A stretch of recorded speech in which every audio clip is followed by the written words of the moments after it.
केंद्र सरकार ने पेंशन स्कीम की जगह अब केंद्रीय कर्मचारियों के लिए यूनिफाइड पेंशन स्कीम लेकर आई है। केंद्रीय मंत्री अश्विनी वैष्णव ने शनिवार 24 अगस्त को इसकी जानकारी दी। उन्होंने बताया कि कैबिनेट बैठक में इसे मंजूरी दी गई। यूपीएस 1 अप्रैल 2025 से लागू होगी। यूपीएस से 23 लाख केंद्रीय कर्मचारियों को फायदा होगा। कर्मचारियों के पास यूपीएस या एनपीएस स्कीम में से कोई भी पेंशन स्कीम चुनने का ऑप्शन रहेगा। राज्य सरकार चाहे तो वे भी इसे अपना सकती है। अगर राज्य के कर्मचारी शामिल होते हैं तो करीब 90 लाख कर्मचारियों को इससे फायदा होगा। यूपीएस की 5 बड़ी बातें। पहला, कर्मचारी को रिटायरमेंट से पहले के 12 महीने की बेसिक सैलरी के औसतन का 50% अशोर्ड पेंशन के रूप में मिलेगा।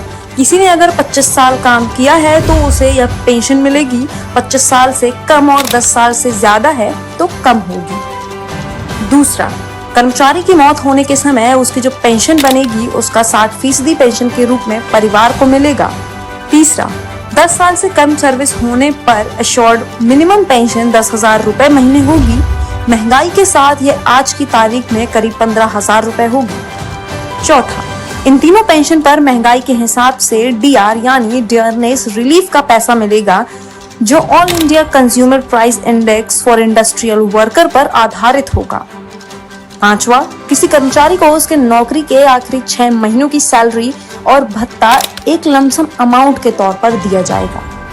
न्यू पेंशन स्कीम से कैसे अलग है यूपीएस? इस योजना की न्यू पेंशन स्कीम और ओल्ड पेंशन स्कीम से किस तरह अलग होने के सवाल पर पूर्व कैबिनेट सेक्रेटरी टीवी सोमनाथन ने जवाब दिया कि यूपीएस पूरी तरह कॉन्ट्रीब्यूटरी फंडेड स्कीम है। मतलब इसमें भी कर्मचारियों को एनपीएस की तरह 10% कंट्रीब्यूट करना पड़ेगा, जबकि old pension scheme unfunded contributory scheme थी। इसमें कर्मचारियों को किसी भी तरह का कंट्रीब्यूशन नहीं करना होता था, लेकिन एनपीएस की तरह हमने इसे बाजार के भरोसे न छोड़कर फिक्स पेंशन की एश्योरिटी दी है। यूपीएस में ओपीएस और एनपीएस दोनों के लाभ शामिल हैं। न्यू पेंशन स्कीम में कर्मचारी को अपनी बेसिक सैलरी का 10% हिस्सा कंट्रीब्यूट करना होता है और सरकार 14% देती है। अब सरकार अपनी तरफ से कर्मचारी की बेसिक सैलरी का 18.5% कंट्रीब्यूट करेगी। कर्मचारी के 10% हिस्से में कोई बदलाव नहीं होगा। सोमनाथन ने बताया कि एनपीएस के तहत 2004 से अब तक रिटायर हो चुके और अब से मार्च 2025 तक रिटायर होने वाले कर्मचारियों को भी इसका लाभ मिलेगा। जो पैसा उन्हें पहले मिल चुका है या वे फंड से निकाल चुके हैं, उसे एडजस्ट करने के बाद भुगतान किया जाएगा। अप्रैल 2024 में सरकार ने उस समय के वित्त सचिव टीवी सोमनाथन, जो कि हाल ही में कैबिनेट सचिव नियुक्त हुए हैं, उनकी अध्यक्षता में एनपीएस में सुधार के लिए एक कमेटी बनाई थी।